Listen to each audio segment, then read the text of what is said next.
Hello everyone, I am नवीन कुमार। और एक company है जो कि इंजीनियरिंग प्रोडक्ट्स बनाती है, और वो जो इंजीनियर्ड जो पार्ट्स होते हैं, प्रोडक्ट्स होते हैं, वो एरोस्पेस इंडस्ट्री जैसे एरोप्लेन्स वगैरह होते हैं यहाँ पे काम आते हैं। एनर्जी सेक्टर में काम आते हैं। सेमीकंडक्टर की जो कंपनियाँ होती हैं, फैक्ट्रीज होते हैं, वहाँ पर काम आते हैं। और जो ये अपने न्यूक्लियर प्लांट्स होते हैं वहाँ पर काम आते हैं, बिकॉज ये जो प्रोडक्ट्स जो आइटम्स बनाती है, जो मशीन्स के पार्ट्स ये बनाती है, वो बहुत ही हाई प्रिसीजन वाले बनाती है। तो इस कंपनी की काफ़ी डिमांड है, फ्यूचर में भी रहने वाली है। सो इसी कंपनी की हम लोग आज चर्चा करने वाले हैं। कंपनी का जो नाम है वो है यूनिमेश एरोस्पेस लिमिटेड। अब यहाँ पे एक कंपनी स्टॉक मार्केट से पैसे उठाने का ट्राई कर रही है, और जो पैसे उठा रही है लगभग 500 करोड़ रुपए, और जो खुद की वैल्यू लगा रही है इस आईपीओ के थ्रू, दैट इज़ 4000 करोड़ रुपए की। सो अच्छी खासी वैल्यू लगा के अच्छे खासे पैसे उठाने का ट्राई करें, जिसमें से 250 करोड़ रुपए तो कंपनी के प्रमोटर्स के पास में जाने वाले हैं, और 250 करोड़ रुपए कंपनी के पास में यहाँ पर जा रहे हैं। और जो कंपनी के पास में पैसे जा रहे हैं उसके पीछे कंपनी ने रीज़न बताए हैं कि हम इन पैसों को किस काम में लेने वाले हैं। तो वो पहला है कि हमारी जो मशीनरी है उसको, हमें इक्विपमेंट्स हैं उनको थोड़ा उनके ऊपर में खर्चा करना है और बढ़ाना है उनको। दूसरा, वर्किंग कैपिटल रिक्वायरमेंट जो कंपनी के ऊपर में और कैश की रिक्वायरमेंट बनने वाली है, जैसे जैसे कंपनी बड़ी हो रही है उसके लिए, तो उसके लिए पैसों की ज़रूरत है कैश के लिए। एंड सेकेंड, यहाँ पर मशीनरी इक्विपमेंट्स वगैरह और ख़रीदने हैं इनकी जो एक सब्सिडरी है उसके लिए, and general corporate purposes. So basic reason इन्होंने बताए हैं, और एक्सपेंशन के ऊपर में ध्यान दे रहे हैं, जो पैसे कंपनी के पास में जा रहे हैं उनके। अब यहाँ पे अगर हम लोग और चीज़ों की बात करते हैं, तो ये आईपीओ जो लेके आए हैं उनका जो मेन है वो आनंद राठी वाले लेके आए हैं, राइट। यहाँ पे जो प्रमोटर्स की होल्डिंग जो आईपीओ के बाद में रह जाने वाली है, that is as per our calculation 79% के आसपास में रह जाने वाली है, और आईपीओ से पहले जो होल्डिंग है वो है 92% के आसपास में। सो यहाँ पे एक जो प्रमोटर्स हैं अपने पास में सिग्निफिकेंट होल्डिंग कंपनी की रखने वाले हैं, that's a very positive sign कि उनको भी अपनी कंपनी में बहुत ज़्यादा भरोसा, और पैसे की कुछ खास यहाँ पे ज़रूरत है नहीं, अदरवाइज़ तो वो अपने शेयर्स क्यों ही बेचते। और जितना ज़रूरत है एक्सपेंशन के लिए वो पैसा यहाँ पे ले रहे हैं। So they are so much confident on the company, that is very positive. अब यहाँ पे ये जो आपको लिखा हुआ है कि कौन कौन से जो कंपनी ने रीजन बताया उनमें कितना पैसा खर्च करने वाले हैं, उसकी यहाँ पर डिटेल्स दी हुई हैं। यहाँ पर कंपनी के जो मेन करता धरता उनका नाम है अनिल कुमार पी, एंड यहाँ पर इन्हीं के पास में कंट्रोलिंग स्टेक, मतलब एक अच्छा खासा स्टेक कंपनी के था और रहने वाला है फ्यूचर के अंदर में भी। नेक्स्ट, कंपनी के ऊपर में आज के दिन कुछ खास केसेस यहाँ पे नहीं हैं। यहाँ पर ज़रूर एक टैक्स से रिलेटेड केस है इनके ऊपर में, और उनकी सब्सिडरी के ऊपर में भी, जिसमें ज़्यादातर पैसा खर्च हो सकता है, that is around how much, 3 crore के आसपास का। अब यहाँ पे कंपनी की अगर हम लोग शुरुआत की बात करते हैं तो 2016 में इसकी शुरुआत हो चुकी थी। उसके बाद में फिर धीरे धीरे इन्होंने अपने जो माइलस्टोन्स टच किए हैं, ये कुछ माइलस्टोन्स इन्होंने टच किए हैं, उसके बाद में आज के दिन ये अपने पैसे उठाने के ट्राई कर रही हैं। कंपनी के जो अनिल कुमार पी जो मेन करता धरता है, चेयरमैन एंड मैनेजिंग डायरेक्टर हैं, वो लगभग 1981 के हैं। दैट मीन्स आज के दिन अगर देखा जाए तो 43 ईयर्स के एज के हैं, जो एक यंग खून है अभी भी, जो कि फ्यूचर के अंदर में कंपनी के लिए काफ़ी अच्छा है। एक्सपीरियंस्ड भी है, यंग भी है, और दैट्स नाइस। अब यहाँ पे प्रमोटर ग्रुप, सॉरी, ये जो कंपनी के पास में जो ये प्रॉपर्टीज़ हैं जो कंपनी के पास में, वो यहाँ पर सारी की सारी लीज पर हैं। आज के दिन कोई भी कंपनी का प्रॉपर्टी जो है कंपनी ओन नहीं करती है। अब यहाँ पे कंपनी की सब्सिडरी और कंपनी खुद की अगर हम लोग कैपेसिटी यूटिलाइजेशन की बात करते हैं तो 95% कैपेसिटी यूटिलाइजेशन में कंपनी काम कर रही है। इसीलिए कंपनी बोल रही है कि हमें और मशीनरी वगैरह की ज़रूरत यहाँ पर पड़ रही है, जिसके लिए हम आईपीओ से पैसा, मैं जो आईपीओ से पैसा उठा रहे हैं उसको वहीं पे लगाने वाले हैं। अब कंपनी के जो प्रमाइसेज हैं उनकी कुछ आपके सामने फ़ोटोज़ देखने को मिल रही हैं। अब यहाँ पर कंपनी के पास में एक प्रोसेस है कि कंपनी किस तरीके से कोई भी नया पार्ट बनाती है, कोई भी मैन्युफैक्चरिंग करती है, तो उसका किस तरीके से प्रोसेस चलता है। तो सबसे पहले कोटिंग होती है, उसके बाद में इंजीनियरिंग होता है कि क्या कंपनी प्रोडक्ट जो है उसका क्या पार्ट बनने वाला है, 3D मॉडल तैयार होता है। उसके बाद में क्वालिटी प्लानिंग होती है, कहाँ से माल को खरीदना है, जो प्रोडक्ट बनाना है उसका माल कहाँ से लेना है। फिर प्री मैन्युफैक्चरिंग होती है, फिर मैन्युफैक्चरिंग होती है, फैब्रिकेशंस, एक छोटा पार्ट के अंदर में मैन्युफैक्चरिंग होती है, फिर सप्लायर मैनेजमेंट देखा जाता है। और अगर वो चीज़ पास हो गई, सब कुछ सही बैठ गया, उसके बाद में सप्लायर मैनेजमेंट को देखा, फिर क्वालिटी कंट्रोल देखा जाता है, इंस्पेक्शन किया जाता है हर चीज़ का। और उसके बाद में स्पेशल प्रोसेस जैसे पेंटिंग होना, ब्लास्टिंग होना, कोटिंग होना, तो उसके ऊपर में जो भी जिस टाइप का भी कलर अच्छा लगेगा वो सब कुछ किया जाता है, असेंबली की जाती है, और बाद में फाइनल क्वालिटी और पैकेजिंग एंड शिपिंग। सो एक बेसिक प्रोसेस है यहाँ पर। एंड इसी के अंदर में ये भी चेक कर लिया जाता है कि जो प्रोडक्ट है उसमें इंस्पेक्शन, जो फाइनल इंस्पेक्शन जो होता है डिस्पैच होने से पहले, वो ये लोग भी करते हैं और सामने वाली पार्टी भी चेक करती है कि ये जो प्रोडक्ट्स हैं वो सही हैं या नहीं। ये कुछ आपके सामने पार्ट्स हैं जो कि कंपनी बनाती है, जो कि प्रिसीजन वाले होते हैं काफ़ी। ये पार्ट्स ही हैं ये सारे के सारे।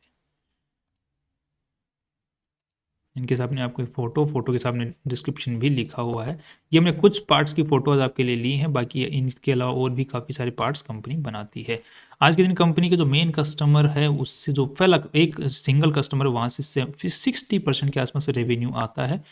टॉप 2 जो सेकंड कस्टमर है उससे 13%, थर्ड कस्टमर से 13%, फोर्थ कस्टमर से 5%। तो अगर हम यहाँ पे चेक करते हैं तो कंपनी के जो टॉप 4 कस्टमर हैं वहीं से मैक्सिमम रेवेन्यू आ जा रहा है, पीछे कुछ नहीं बच रहा। नेक्स्ट, कंपनी का जो मोस्ट ऑफ द सेल आज के दिन आ रहा है, रेवेन्यू जो आ रहा है वो यूएस और कनाडा से ज़्यादा आ रहा है, बिकॉज ये जो यूएस लिखा हुआ है जिससे 82% का रेवेन्यू वहीं से आ रहा है, मतलब वहाँ की जो कंपनी है उनको ज़्यादा सप्लाई कर रही है। कनाडा भी इसमें इंक्लूडेड। इंडिया से कंपनी का सिर्फ 4% के आसपास में रेवेन्यू आ रहा है, जर्मनी से 13%, और बाकी यूके से तो कुछ खास यहाँ पर है नहीं। मैं शुरुआत से ही इनका जो रेवेन्यू आ रहा है वो मेनली यूएस से ही आ रहा है शुरुआत से। अभी धीरे धीरे जो है फोकस इस साल थोड़ा सा कम हुआ है पिछले साल के मुकाबले, पिछले 6 महीने के डेटा के अकॉर्डिंग, बट स्टिल जो बड़ा क्लाइंट वहाँ पे ही अवेलेबल है। अब यहाँ पे कंपनी के आरएसपी के हम थोड़ा सा बैलेंस शीट पे भी नजर डाल लेते हैं। तो कंपनी में टोटल पैसा लगा हुआ है 509 करोड़ रुपए, जिसमें से इन्वेस्टर्स का पैसा है 390 करोड़ रुपीज़। इसके अगर अलावा देखते हैं तो बाकी सारा पैसा उधारी का है। कंपनी की यहाँ पर वैल्यू जो लगी है दैट इज 4000 करोड़ रुपए की, और यहाँ पे 500 करोड़ रुपए ही कंपनी की तरफ से कंपनी में लगे हुए हैं आज के दिन। तो उसके हिसाब से अगर देखा जाए तो इन्वेस्टर्स का पैसा तो 4 ही है, तो इसके हिसाब से पीबी रेशियो निकल के आता है वो 10 का निकल के आता है, जिसके हिसाब से हम ऑलरेडी इसी सेक्टर में कंपनियां जो काम करें उनके साथ में कंपेयर करेंगे पीबी रेशियो 10 के साथ में। Balance sheet is nice here, balance sheet में कोई दिक्कत यहाँ पे खास नज़र आती नहीं है। नेक्स्ट, अगर हम लोग पीएनएल स्टेटमेंट की बात करते हैं तो that is continuously increasing, revenue बहुत अच्छे से इंक्रीज इनका हो रहा है। इस साल भी उम्मीद है कि कंपनी का जो रेवेन्यू है उसके अंदर में लगभग 25% का इंक्रीज देखने को मिल सकता है। नेट प्रॉफिट्स की बात करते हैं तो नेट प्रॉफिट्स भी बहुत अच्छे से इंक्रीज हो रहे हैं इस साल, पिछले साल के मुकाबले लगभग नेट प्रॉफिट में 50% का इंक्रीज देखने को मिल सकता है। That's marvellous.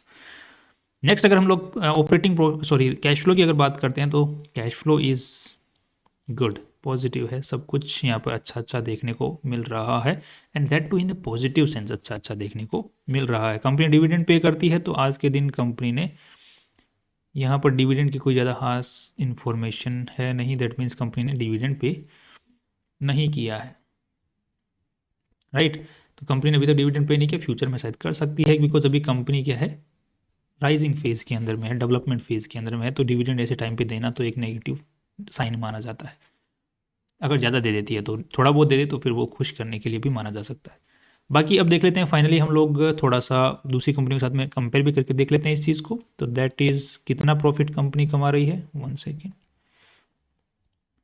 Company is earning 38 crore 40, तो हम इसको मान लेते हैं इस साल हम लोग कंपनी जो है 80 करोड़ के आसपास में नेट प्रॉफिट जनरेट कर लेगी। इसके हिसाब से 50 का पी रेशियो निकल के आता है।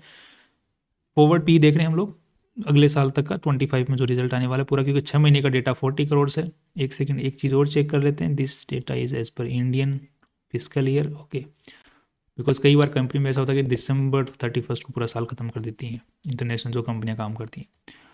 अब हम थोड़ा सा इनको भी देख लेते हैं। तो इनका MTAR टेक्नोलॉजीज़ जो कि इसी सेक्टर में काम करती है, तो इसका जो पी रेशियो बन रहा है दैट इज़ 127। इस हिसाब से कंपनी का जो स्टॉक है यहाँ से कितना ऊपर जाना चाहिए, लगभग 2.5 गुना ऊपर, और पीबी रेशियो के हिसाब से कितना ऊपर जाना चाहिए, लगभग डबल तो होना ही चाहिए।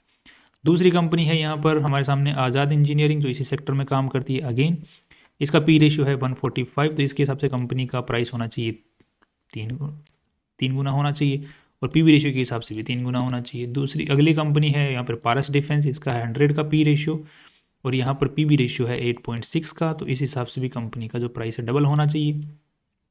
नेक्स्ट, इस कंपनी के हिसाब से दैट इज डायनेमेटिक टेक्नोलॉजीज, इस हिसाब से जो कंपनी का प्राइस डबल होना चाहिए। इस हिसाब से कंपनी का लगभग 70% इंक्रीज तो आना ही चाहिए प्राइसेस के अंदर में।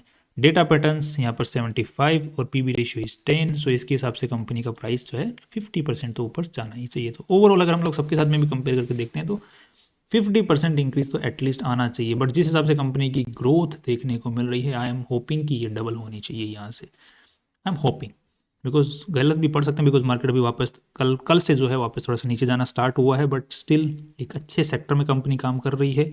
अच्छी खासी सेल आ रही है, रेवेन्यू इंक्रीज अच्छा खासा हो रहा है, कंपनी एक्सपेंशन पे ध्यान दे रही है, promoters are not decreasing their stake even by single share, जितना जरूरी है उतना ही दे रहे हैं, बाकी थोड़ा बहुत और फ्यूचर में देना पड़ सकता है, बिकॉज अभी 79% ही दे रहे हैं, 79% स्टिल प्रमोटर्स के पास में रह जाने वाला, दैट्स अगेन कि फ्यूचर में और देना पड़ सकता है, देना पड़ेगा ही, राइट। तो I am positive in the long term and short term both on this company. बाकी आप क्या सोचते हैं, पॉजिटिव नेगेटिव, आप थोड़ा सा और रिसर्च करें, फिर अपने हिसाब से अपनी रिस्क एपेटाइट के हिसाब से डिसीजन बनाएं।